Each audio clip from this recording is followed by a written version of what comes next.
বছরে হৃদয়ের কথা।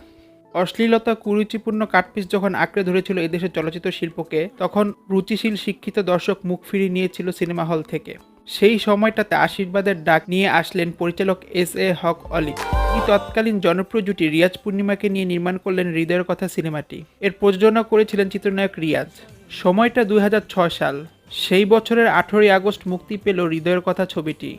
মৌলিক গল্প, রোমান্টিক আমেজ, জনপ্রিয় জুটির নান্দনিক অভিনয়, শ্রুতিমধুর সব গান, নির্মাণের মুন্সিয়ানায় হৃদয়ের কথা চমকে দিল ইন্ডাস্ট্রিকে। রীতিমতো উৎসব আমেজে সব শ্রেণীর মানুষ হলে ফিরল। বিশেষ করে বাংলা গানের ভুবরে তখন ভীষণ খরা।